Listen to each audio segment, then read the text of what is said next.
A very good morning to all of you. Welcome back in class 12th, class of chapter 9. Today I am going to start chapter 9 because we had completed chapter 8. If you have any queries, and then you can message me और आप जो है मेरे को live class के अंदर भी बता सकते हैं. आज जो हम चैप्टर 9 स्टार्ट कर रहे हैं, strategies for enhancement in food production. ठीक है, strategies for enhancement in food production. Which kind of strategies we are using to increase food quality and food production. क्या क्या स्ट्रैटेजीज हम बना के चले कि जो है फूड की क्वालिटी. एक तो सबसे पहली बात है, अगर क्वालिटी अच्छी नहीं है ना तो प्रोडक्शन करने से कोई मतलब नहीं. सो फर्स्ट ऑफ ऑल जो हम पॉइंट लेने वाले हैं, टू एनहेंस क्वालिटी. जिस दिन क्वालिटी या जिस टाइम क्वालिटी इंक्रीज हो जाती है उसके बाद हम प्रोडक्शन इंक्रीज करेंगे. बिकॉज बेटर क्वालिटी है तो अर्निंग भी बेटर है. सब कुछ क्यों कर रहे हैं, एक तो क्वालिटी इसलिए इंक्रीज कर ली जा रही है टू मेंटेन आवर हेल्थ, है ना. हमारी हेल्थ को अच्छे तरीके से रखने के लिए हम क्वालिटी जो है वो इंक्रीज कर देते हैं. दूसरा, अगर क्वालिटी इंक्रीज हो रही है, आपने देखा होगा मार्केट में सारी क्वालिटी की जो है वैरायटीज मिलेगी फूड के अंदर. लो क्वालिटी है तो चीप रेट्स के अंदर, बेटर क्वालिटी है तो हाई रेट्स के अंदर. सो अगर बेटर क्वालिटी हम बनाएंगे तो डेफिनेटली हाई रेट्स के अंदर सोल्ड आउट करेंगे. और हाई रेट्स तो हमारा जो गवर्नमेंट है या वॉटेवर, जैसे मैं एक फार्मर हूँ तो मेरे को इकोनॉमी जो है बहुत अच्छे से प्रॉफिटेबल रहेगी. ठीक है, तो इसके अंदर सबसे पहले जो हम पढ़ने वाले हैं वो है एनिमल हस्बेंड्री. क्या होता है animal husbandry? To keeping animal in a farm, है ना. एक एनिमल्स को फार्म के अंदर रखना, उनकी देखरेख करना और उनसे प्रोडक्ट्स लेना. This is known as animal husbandry. अब एनिमल हस्बेंड्री में कौन कौन से एनिमल्स है जिनको हम फार्म में रख सकते हैं, और मेन कौन सी ऐसे एनिमल की कैटेगरीज है जिनसे हमें फूड मिल रहा है, क्योंकि हम जा किसके ऊपर रहे हैं, फूड के ऊपर, है ना. So first kettles. कैटल्स जितने भी होते हैं हमें मिल्क प्रोडक्शन जो है बहुत अच्छे से हेल्प करते हैं उसमें. ठीक है, और मिल्क अगर आ रहा है, हमें मिल रहा है, तो उसके अंदर क्या है, हम बहुत सारे डेयरी प्रोडक्ट्स जो है वो यूज़ करने लग जाएंगे, बनाने लग जाएंगे और उनकी वर्क करेंगे कि मिल्क की क्वालिटी बेटर हो, ताकि नेक्स्ट लेवल पे जब हम जाए वो भी बेटर क्वालिटी के अंदर सब कुछ अवेलेबल करवा सकें हम. ठीक है ना.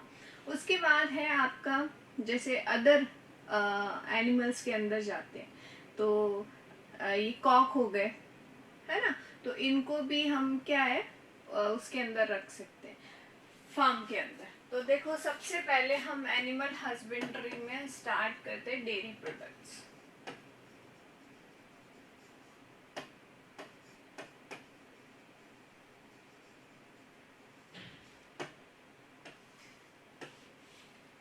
क्या लेना है हमें डेयरी प्रोडक्ट्स के अंदर, या क्या देखना है हमें डेयरी प्रोडक्ट्स के अंदर.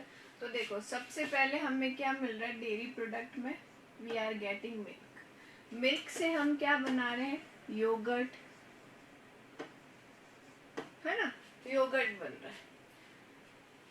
योगर्ट से आप देखोगे बटर मिल्क है, या इनडायरेक्टली ये मिल्क से ही है. और क्या है आपका चीज, ये भी मिल्क, वैसे तो ये मिल्क से ही बन रहा है डायरेक्ट. आपके चीज की डिफरेंट डिफरेंट वेराइटीज है ना. ये डिफरेंट वेराइटीज है चीज की. और हमें क्या मिल रहा है, क्लैरिफाइड बटर.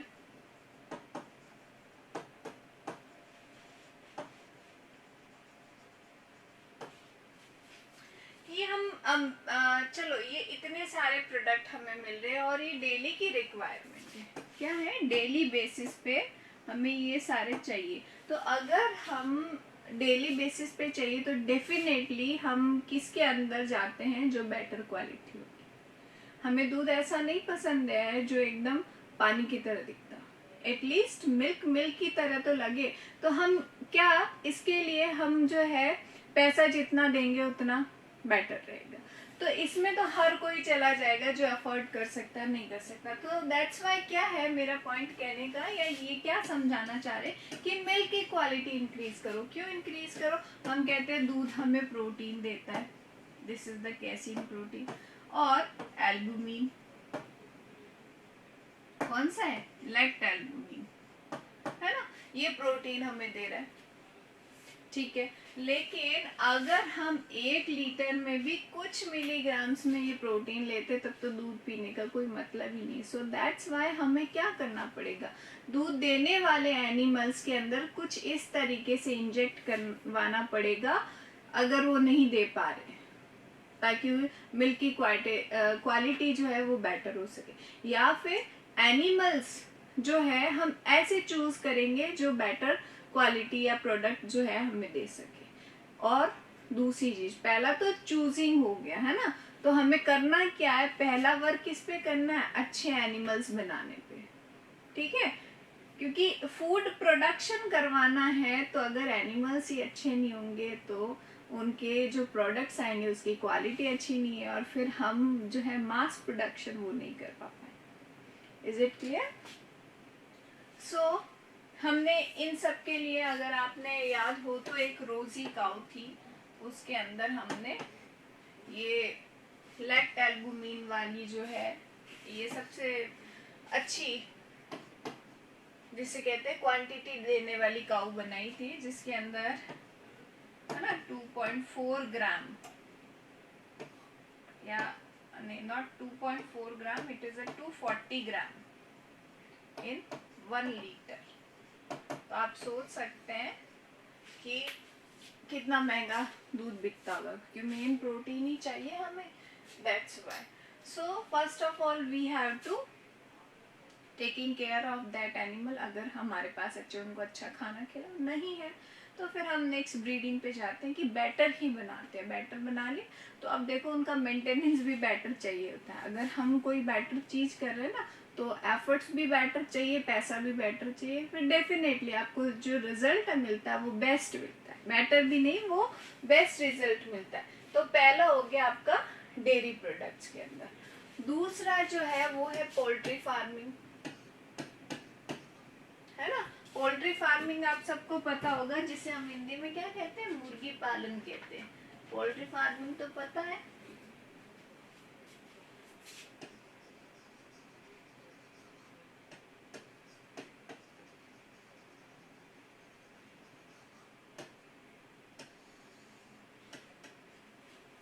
पोल्ट्री फार्मिंग, इसके अंदर क्या है, देखो हम लेके आ रहे हैं हैन एंड कॉक, है ना, इनकी फार्मिंग करवाएंगे। Hen for what? For egg production. Hen किसके लिए चाहिए? एग के लिए। कॉक किसके लिए चाहिए? चिकन के लिए, जिसे हम मीट जो है हैन का, उसे हम क्या कहते हैं, चिकन। और इन दोनों के क्रॉस के लिए। तो एक इनका जो रख रखाव है, इनका जो मैनेजमेंट है, उस पर बहुत ज़्यादा है जो फर्क पड़ता है। अगर हम इनको ना बेटर ईटिंग फूड या बेटर ईटिंग नहीं दे पा रहे हैं, बेटर फूड नहीं दे पा रहे हैं, तो ये बेटर ग्रो नहीं कर पाएंगे, अच्छे से ग्रो नहीं कर पाएंगे। अगर अच्छे से ग्रो नहीं कर पाएंगे तो ये आपको जो ये मीट चाहिए, इनका चिकन जो चाहिए, वो नहीं मिल पाएगा अच्छे से, ठीक है। एग जो चाहिए वो नहीं मिल पाएगा। हाँ, हम एग प्रोडक्शन के लिए डेफिनेटली इंजेक्ट करवाते हैं, इंजेक्शंस देते हैं हार्मोन के, बट लेकिन अगर हेल्दी मदर नहीं होगी तो वो हेल्दी एग प्रोडक्शन जो है वो नहीं कर पाएगी। एक आपने रानीखेत डिजीज सुनी होगी, है ना, जिसका बर्ड फ्लू,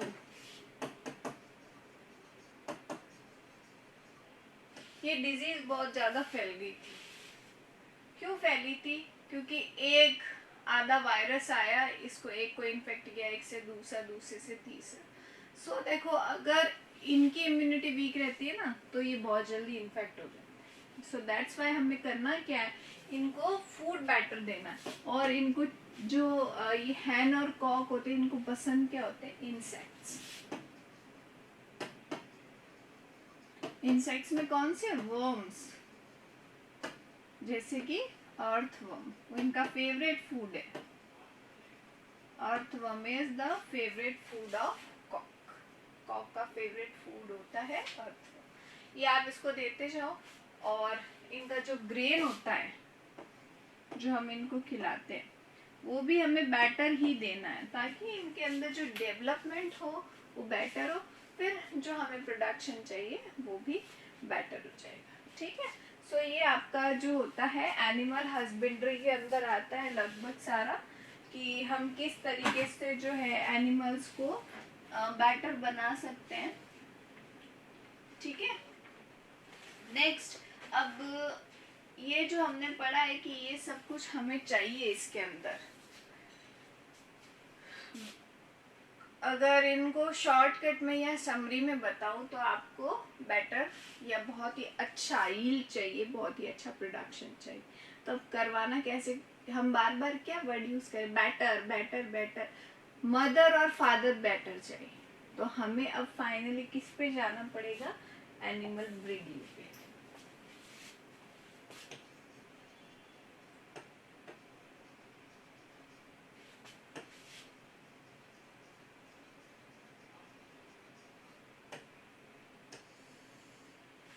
एनिमल ब्रीडिंग क्या है?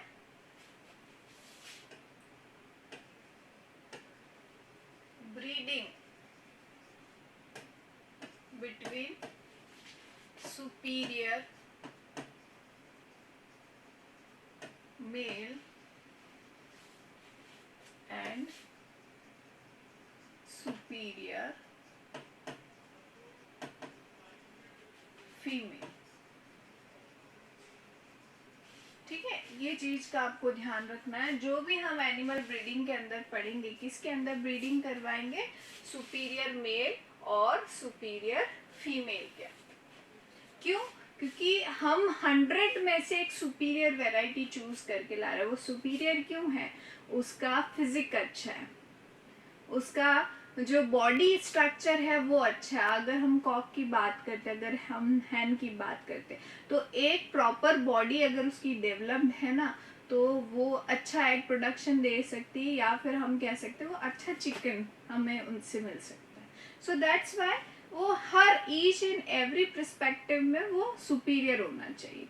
और जब एक सुपीरियर मेल हमने फाइंड आउट कर लिया है, तो सेम एक सुपीरियर फीमेल भी हमने फाइंड आउट कर लिया। अब इनका क्रॉस करवाओ तो डेफिनेटली सुपीरियर ब्रीडिंग प्रोजेनी जो है वही आएगी।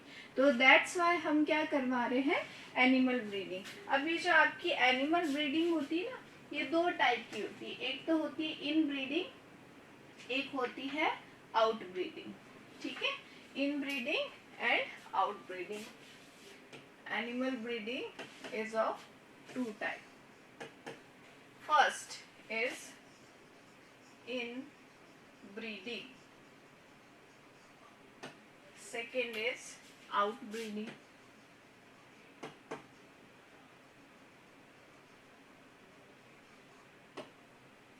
Inbreeding and outbreeding.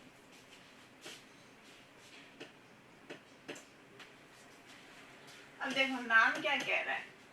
ब्रीड क्या होती है? डिफरेंट डिफरेंट वेराइटीज हम इनको कह सकते हैं ना। एक स्पेसिफिक स्पीशीज तो सेम रहेगी, बट उसके अंदर डिफरेंट डिफरेंट टाइप की जो है हम कहते हैं वेराइटीज आ गई या फिर ब्रीड आ गई। तो इन ब्रीडिंग के अंदर हम क्रॉस किस में करवाएंगे? क्रॉस बिटवीन सेम ब्रीड,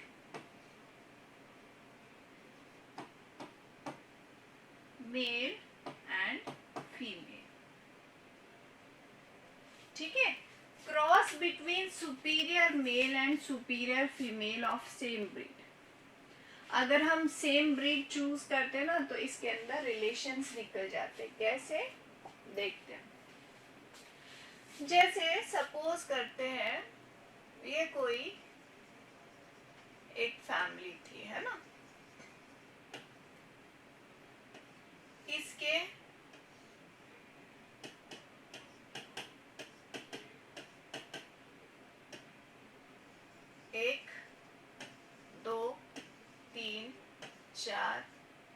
5 बच्चे हो गए,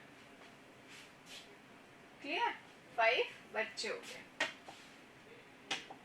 हम कह रहे हैं सबकी जो है शादी हो गई, इसकी ले लेते हैं, इसकी ले लेते हैं, ये इसकी भी,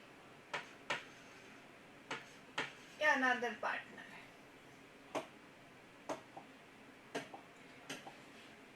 अब इसके आए वापस 2 बच्चे हो गए, इसके वापस 2 बच्चे हो गए, इसके वापस 2 बच्चे हो गए,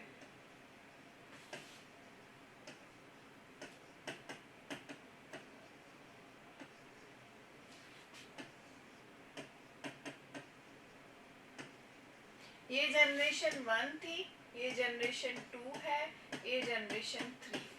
तो यहाँ पे आप देखो हम ऐसे बोल सकते हैं ग्रैंड पेरेंट्स है देन उनके चिल्ड्रन है, ठीक है। अब इनसे हम नेक्स्ट चलते हैं, वापस सपोज करते हैं 4th जनरेशन में आ रहे हैं।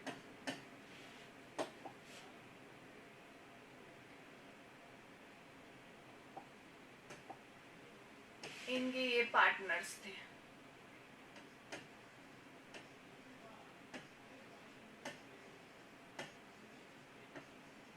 जगह नहीं मिल रही है मेरे को, इसलिए आपको एक बार फ्लो चार्ट के थ्रू समझा दूं इनब्रीडिंग क्या है और आउटब्रीडिंग क्या है।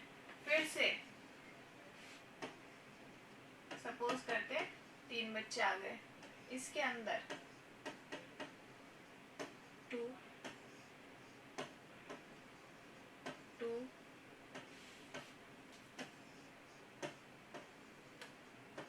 2 2। अब इस तरीके से इनके बच्चे हो रहे, फिर हम कह रहे हैं नेक्स्ट जनरेशन में वापस 1 से 2 आ रहे, 1 से 2 आ रहे, 1 से 2 आ रहे, 1 से 2 आ रहे, 1 से 2 आ रहे। तो देखो ये कौन सी जनरेशन हो गई आपकी 5th जनरेशन। अब 5th 6th यहाँ तक तो हम चल लेंगे, ग्रैंड चिल्ड्रन आ गए, फिर उसके बाद ग्रेट ग्रैंड चिल्ड्रन आ गए, अब उसके बाद ग्रेट ग्रेट ग्रैंड चिल्ड्रन। मतलब इतना नजदीक का रिलेशन नहीं रहा, लेकिन फिर भी हाँ ये सेम एंसेस्टर से बिलोंग कर रहे हैं। सपोज करते हैं हमने ये जो है ये वाली जो वैरायटी थी, this is the superior variety, ये सब में से सुपीरियर मेल निकला और ये जो है सुपीरियर फीमेल निकली। तो हमने क्या चूज कर लिया, superior male and superior female. ये कौन सा आ गया, सुपीरियर मेल चूज कर लिया हमने, इसमें से इन सब में से बेस्ट हमें ये लगा, और superior female.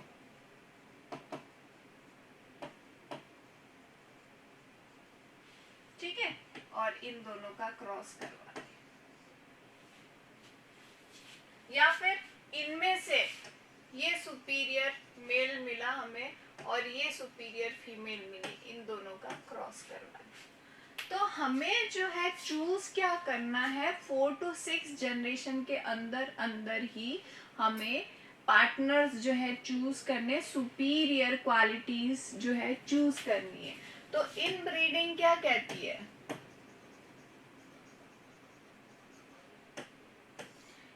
In breeding says that we have to choose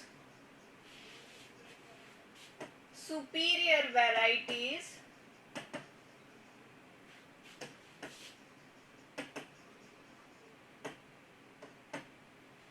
from same breed and into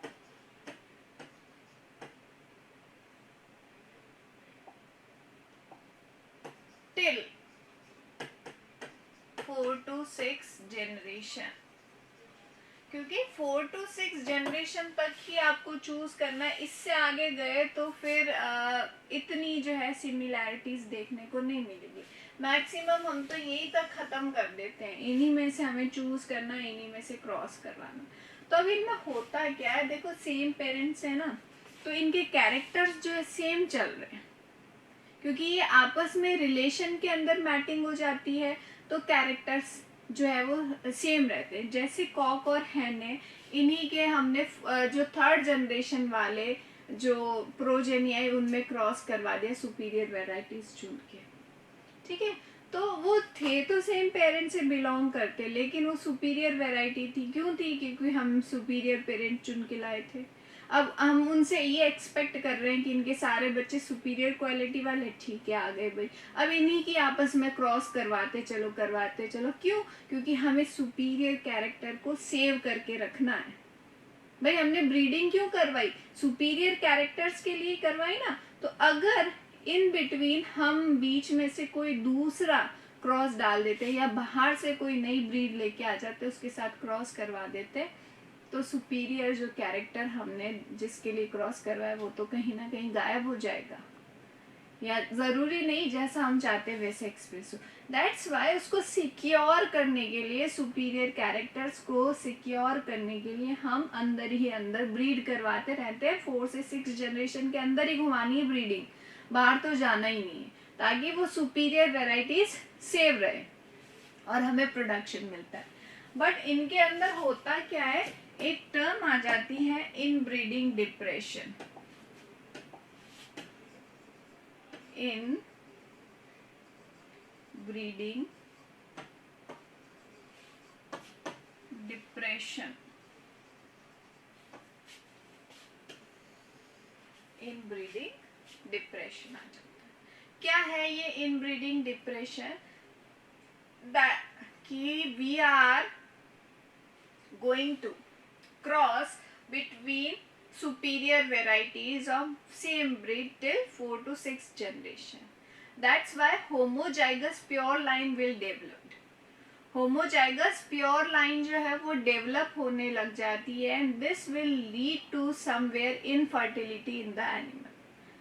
ठीक है, क्योंकि अगर एक खराब हुआ ना, क्योंकि सेम कैरेक्टर है, सेम जीनोमिक सीक्वेंस चल रही है, अगर सपोज करते कोई एक बीमार होता है ना, तो दूसरे भी वैसे के वैसे बीमार हो जाएंगे। अगर एक में कहीं इनफर्टिलिटी आ रही है तो दूसरे के अंदर भी आ जाएगी। तो ये होमोजाइगस प्योर लाइन जो है ये कभी कभी क्या करती है, इनफर्टाइल होने लग जाती है ना। तो इनफर्टिलिटी की वजह से हमारा जो हम चाह रहे थे कि प्रोडक्शन और क्वालिटी हाई हो, यील्ड हमें अच्छा मिले, वो रुक जाता है। इसे हम कहते हैं इनब्रीडिंग डिप्रेशन। सो इनब्रीडिंग डिप्रेशन को क्योर करने के लिए, इसको दूर भगाने के लिए हमें बीच बीच में क्या है, आउटब्रीड डालनी पड़ती है, नई पार्टनर के साथ क्रॉस करवाना पड़ता है। बट वो भी कैसा, हम सुपीरियर क्वालिटी चूज करके लाएंगे। ऐसा नहीं कि कोई भी पार्टनर जो है लेके आ जाए, नहीं, we have to choose superior qualities. अब वो देखा जाता है कि डिजीज किस में ज्यादा आती है, मेल ज्यादा इन्फेक्टेड हो रहे या फीमेल। मेल इन्फेक्टेड हो रहे तो आप न्यू जो है मेल वेराइटी लिया, जो सेक्स डिटर्मिनेशन वाला जो रेशियो होता है ना, उसके अकॉर्डिंग। अगर मेल के अंदर इन्फेक्शन फीमेल से आ रहा है तो फीमेल रिप्लेस करके नई फीमेल जो है ब्रीड ले आते हैं। तो इसलिए क्या है, इनब्रीडिंग डिप्रेशन ज़्यादा लंबे इनब्रीडिंग जो है ज़्यादा लंबे टाइम तक नहीं चल पाती है, क्योंकि इनब्रीडिंग डिप्रेशन जो है वो आने लग जाता है बीच बीच में, है ना। अभी इनब्रीडिंग डिप्रेशन होता क्या, हाँ जी, क्या है, इसको हम इस तरीके से लिख सकते हैं,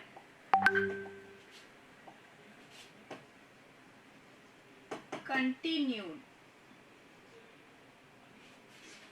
इनब्रीडिंग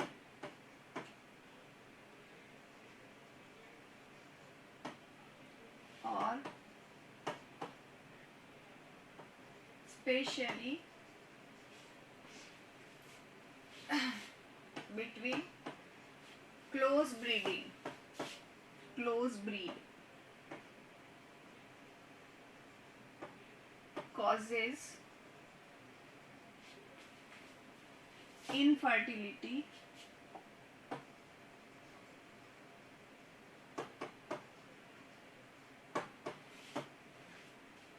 and production.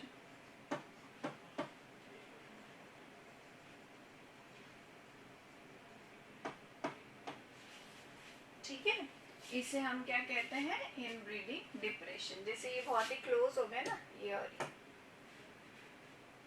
या फिर ये और ये चूज कर लिया, एकदम ही क्लोज है। तो ये अगर, हालांकि हम हर स्टेप पे क्या है, सिलेक्शन करते हैं सुपीरियर वेराइटीज का, है ना, बेस्ट होगी, डिजीज फ्री होगी, रेजिस्टेंट, उसी को हम लेके आएंगे। बट कहीं ना कहीं इन ब्रीडिंग के अंदर क्लोज रिलेशंस आ ही जाते हैं। अब देखो, इन ब्रीडिंग हम करवाते हैं क्यों, आपको मैंने बता दिया, होमोजाइगोसिटी मेंटेन करने के लिए, प्योर लाइन मेंटेन करने के लिए। जैसे सपोज करते हैं, एक पेरेंट का जीनोटाइप ये था, एक पेरेंट का जीनोटाइप ये था, है ना, और ये सुपीरियर वेराइटीज है। अब हमने इनका मेटिंग करवाया तो आपको मिल रहा है एक तो ये वेराइटी, लगभग ये सारे यही आ रहे, ठीक है। अब ये भी सुपीरियर थे तो हमने इनको चूज कर लिया। अब हम जो है नेक्स्ट जनरेशन के अंदर क्या, ये जा रहे, तो आप इसके अंदर देखोगे, एक तो ये बन जाएगा, एक क्या बनेगा, ये बन जाएगा, है ना, ये वाला बन जाएगा, एक ये वाला बन जाएगा, और एक ये वाली लाइन आ जाएगी। तो ये क्या, होमोजाइगोसिटी आ गई। फिर हमने कहा कि हम जो है पार्टनर्स जो है ये ऐसे ऐसे आ रहे हैं, यही सुपीरियर क्वालिटी है, इसको आप फिर से ले लो। हमने ये फिर से ले लिया, और इनके क्रॉस में फिर से ये आ गई, फिर हमने इनको लिया, फिर से ये आ गए। तो इस तरीके से ये जो है, it is a pure line, ये प्योर लाइन हमें मिल गई, ठीक है ना। और इसी को हम क्या कह रहे हैं, होमोजाइगोसिटी।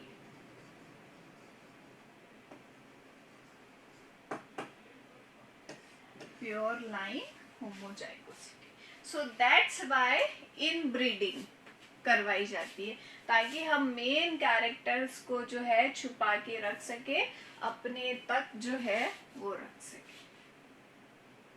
अब अगर एक इन्फेक्शन आ रहा है तो सबके सब इन्फेक्ट, एक ससेप्टेबल हो रहा है तो सबके सब ससेप्टेबल। सो दैट्स व्हाई बीच बीच में हम क्या करेंगे, क्योंकि जब ये इनब्रीडिंग डिप्रेशन कहाँ आ रहा है, जब हम इनब्रीडिंग करवा रहे बहुत ही क्लोज ब्रीड्स के बीच में, है ना, बहुत ही क्लोज प्रोजेनी के बीच में करवा रहे, तो हम क्या करेंगे, जैसे ये खराब हो रही है तो अब यहाँ पे नेक्स्ट दूसरी ब्रीड लिया हुआ, अब ये ब्रीड तो दूसरी है, तो ये कुछ ना कुछ अपने कैरेक्टर्स देंगी। बट ये कौन सी है, ये भी सुपीरियर वैरायटी ही है।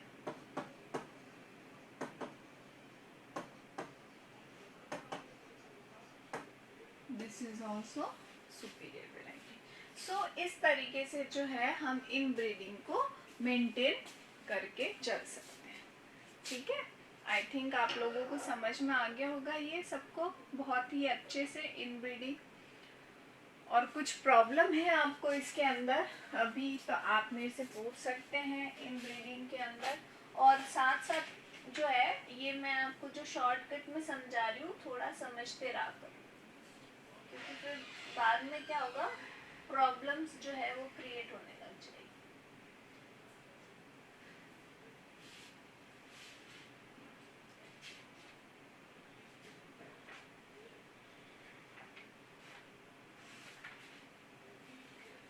I hope everything is clear. You don't have any problem. Then fine. We will take our next class in next day. And bye bye. Have a nice day.